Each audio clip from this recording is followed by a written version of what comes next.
Hi, this is Ryan at Flat Creek Plant Farm. Welcome to my lo-fi potting shed here. Um, the goal is to eventually get a nice potting bench made in underneath this carport thingy.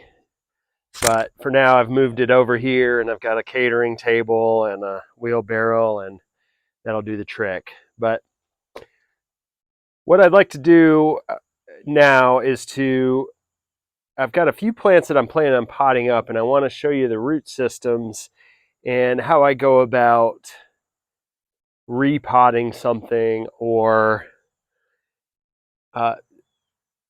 which is basically the same as if I was to go in the ground with this. So here we have three plants, a couple evergreens and a grass that I'm going to put into bigger pots, and I'll show you the root systems here.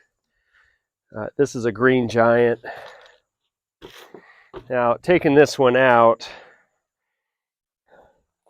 this is basically what is an ideal situation where you've got a root system that's going all the way around the root ball in the container, but not so dense that it's circling around the pot or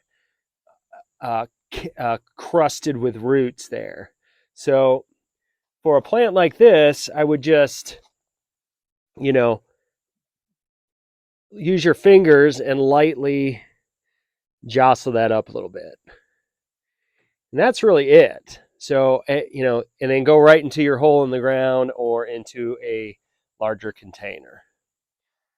Okay. That's one. This guy here, an emerald green, a little bit looser, still just about ideal for when you want to move it up into a pot or get it into a ground where you've got roots grown out to the sides of the pot all the way around. Now, a plant like this, it's already kind of hanging down. You don't need to touch that at all. Just go right into your hole or into your pot as is.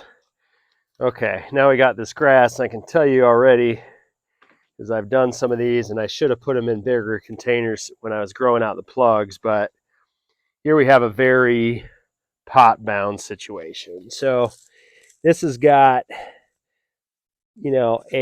just a helmet of roots on the bottom here. So you could go about this two ways.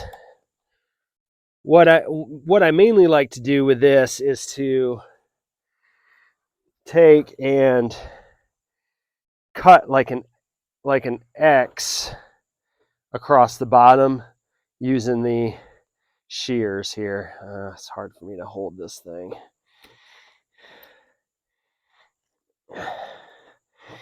Just take and don't be shy with it. Take your pruning shears, and just go, across it on both sides like an X. Alternately, you can take a saw, like a pruning saw, and just whack that whole bottom off completely.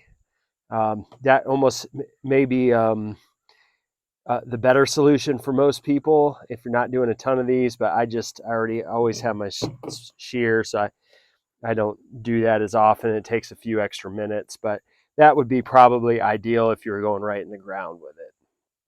So, and you can also cut up into the sides here if that's extra dense. I think in this one it's mostly on the bottom, so I would focus on getting that bottom cleaned up.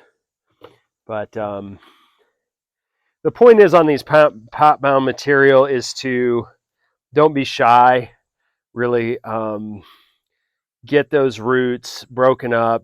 Don't be shy about taking away some of that growth. It's a little bit hard to do at first, but it's going to be better in the plant in the long run, because you really, especially in our clay, you don't want those roots to start circling around after you get it in the ground. So, and as always, mulch really well. That helps keep that clay soft and lessen the chances of that happening. All right, thanks a lot.